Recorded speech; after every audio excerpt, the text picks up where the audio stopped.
Happy Friday, everybody. Welcome back to the diDNA Dialogue. My name is Josh, and today we've got Bryan Goldberg, the founder of B2 AdOps. Bryan, to kick us off on this lovely Friday, can you give us a little bit of your background, history in the industry, and how you got to where you are? Sure.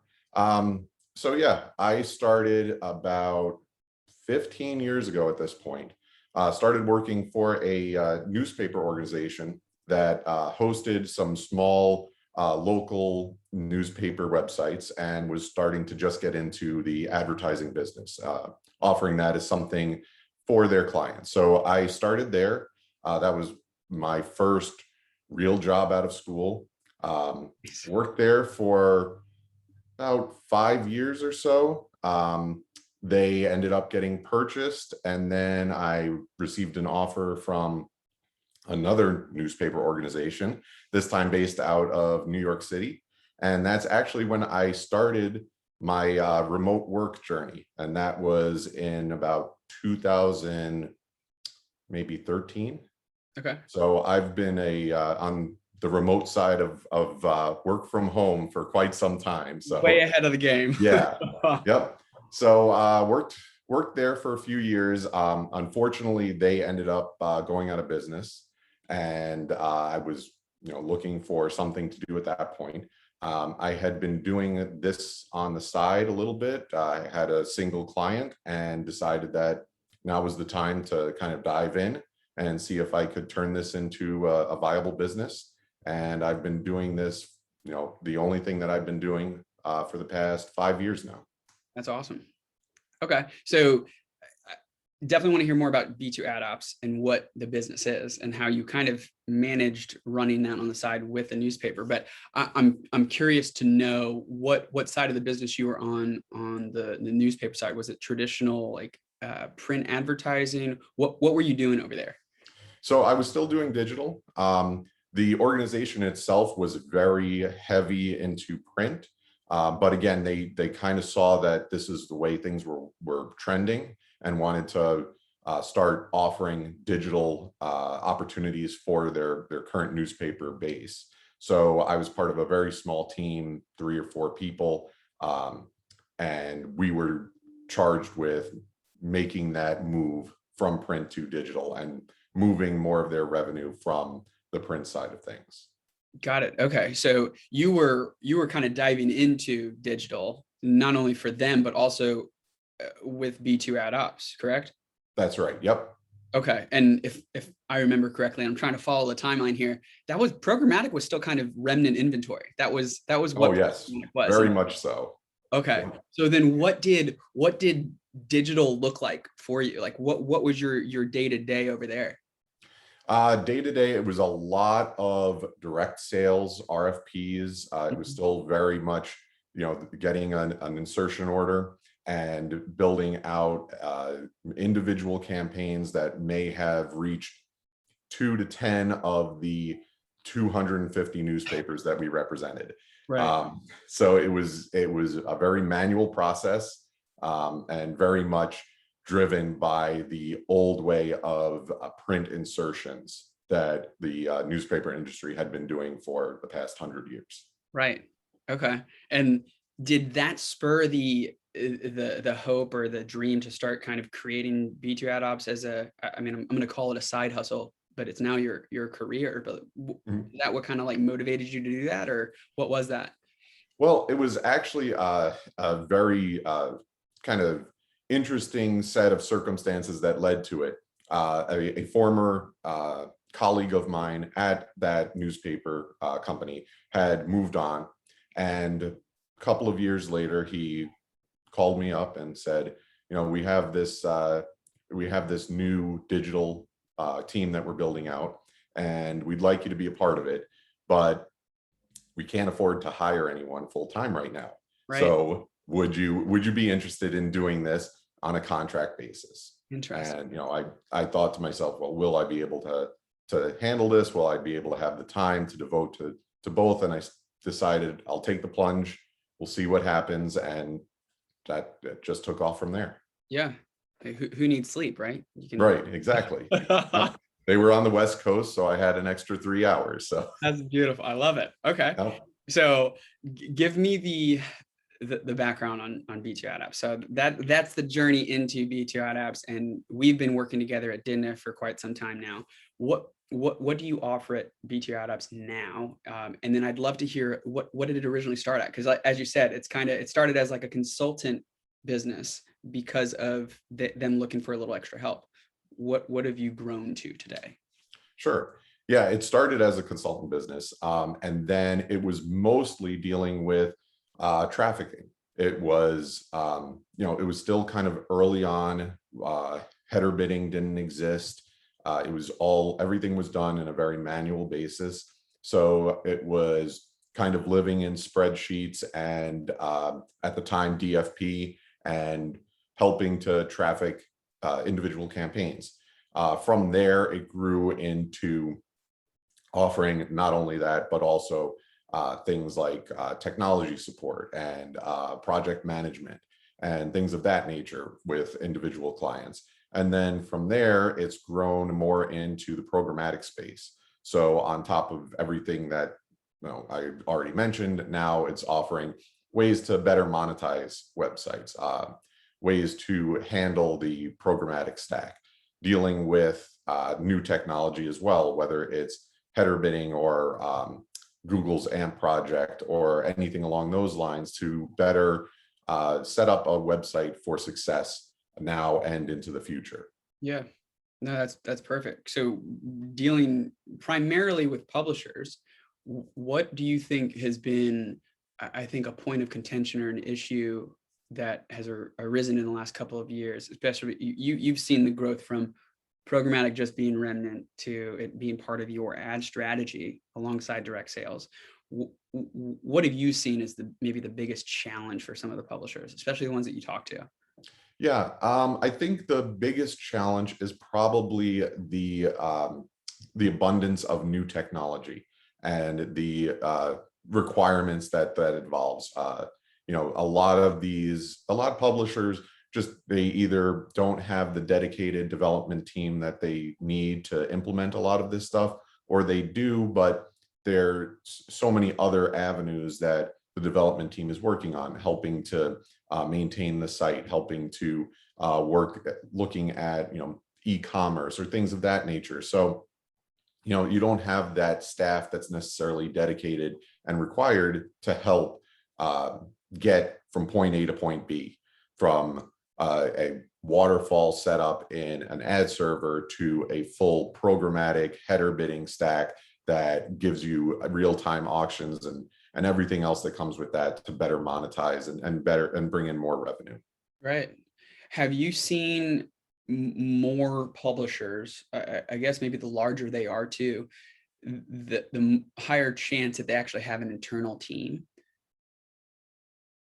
Yeah, the larger publishers, it's kind of a catch-22, because a lot of the larger publishers have that team, but they've also developed their own methodology for how they want to have their site run. And talking to them about the changes that are required, it's a difficult process. You've got a lot of hierarchy to get through, and you've got to convince people at multiple levels within the organization that this is something that's going to bring them the results that it should. And a lot of these larger publishers, because they have the traffic that they do, they're kind of satisfied a little bit with the revenue that they see, Yeah. and don't feel that the change is worth the potential that revenue could disappear. Yeah. And that's always the battle, to talk to someone and convince them that making these changes and investing now will result in higher revenue and better page experience and a better user experience overall in the future. Yeah, I love what you're saying about the user experience, because we're actually doing a couple pieces of marketing right now just on that. And I think it's counterintuitive almost. Things as simple as like maybe just having 2 ads displaying on a site at a certain point actually increases ad inventory value versus having the entire page littered with ads. And it's kind of counterintuitive. So I mean, that just speaks to the experience that you have in the industry too, of at the end of the day, we're going to make you more revenue, but there's a couple of things we got to tweak that you might not know, no matter how large you are. Yeah. Yep. So I'm curious here on this one is, how do you, I think, maybe differ your approach for smaller publishers versus Mhm. some of the guys that maybe have a large team? So I know you work with both, and I've seen you very successful with both, but is there a different approach that you take when you speak with them, when you assess their site, that kind of thing? Yeah, with the smaller publishers, it can sometimes be an easier conversation to allow for myself and our tech team to kind of dig in and get more involved with their site. So we're not beholden to a longstanding development team that says, you know, this is what we've built. You can't go in there and make changes. You can send us something and we'll make those changes, but you know, that's on us, that's not on you. So it's a little bit different to in dealing with them. And then, you know, it's not a one size fits all solution either, because some of the smaller publishers are you know, that's something that they may have built themselves. It may be a team of only a few people, and this is a site and an audience that they've developed themselves, and they don't want anyone else coming in and determining what that audience and what that traffic is going to look like moving forward. Yeah. Do you think, because of all that new technology that you had mentioned earlier being one of the biggest challenges, that competency, no matter how large the publisher is one of those things that you're almost educated on a regular basis, Oh, definitely. versus just like technical issues? I feel like the technical issues are probably definitely different for larger and small publishers, but like your biggest thing is, no matter what, you are always educating, no matter what size they are. Correct. Yes. I mean, it's, you know, this industry, as you know, changes daily. Yeah. So, you know, you can't just sit back and say, well, you know, we took a class or we read a story 5 years ago, so we know what we're doing. It's, you know, you've definitely got to maintain that education level and do all you can to help every publisher understand what's going on in the industry, what the big trends are, Yeah. and how that's going to impact their site. And it's not just this thing where Google and Facebook are the only things that matter and everyone else is just going to be fine. Yeah.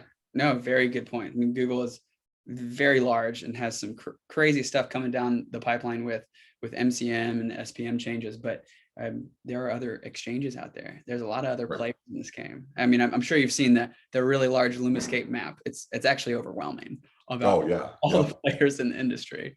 Yep.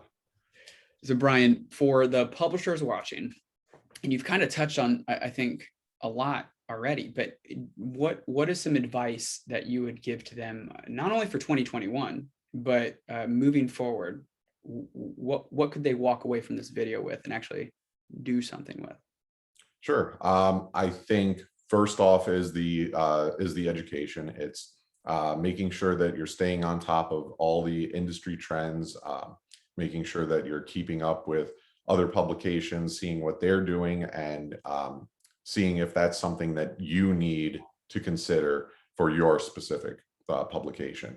The other thing that I would say is that really you need to kind of take a step back and determine your level of expertise in the field. And if it's something that is not really a core competency, then, you know, again, that investment is something that can really pay dividends rather than, you know, either just taking, you know, taking a Google AdSense tag and putting it on there and saying, well, that's good enough. Yeah, for sure. So yeah. Excellent two pieces of advice. On the education piece, I'm curious because you are educating yourself every single day too, to stay up to date, to be able to provide value to your customers and clients. What would you say are some easy ways for a publisher? I mean, there's Google alerts, there's the IAB that's always placing new stuff. What would you say is probably the easiest way to try to stay up to date? Because there's a lot of information. Yeah.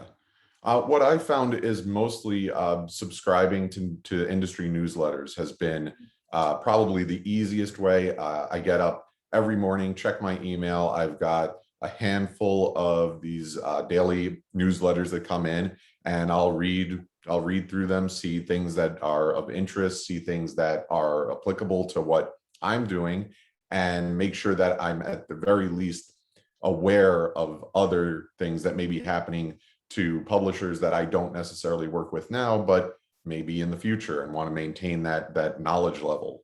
Yeah, that's perfect. Okay. Bryan, before we get going, I really want to be able to share your contact information for everybody that's watching. What's the easiest way for publishers watching, or really anybody in the industry watching, to get a hold of you? Email's probably best. Okay. My email is my general catch-all is operations at B2 AdOps.com, B and the number 2. And I'm always connected, so I'm never more than a few minutes away from seeing and responding to an email. Awesome. That sounds great. Well, Bryan, thanks for jumping on today. Everybody that was watching today, thank you for taking the time. Happy Friday. If you have any questions or comments, please leave them in the comment section below. And if you got any ideas on who else you'd like to see on the diDNA Dialogue, let us know. Bryan, thanks again, and we'll talk soon. All right. Thanks so much. I appreciate the time.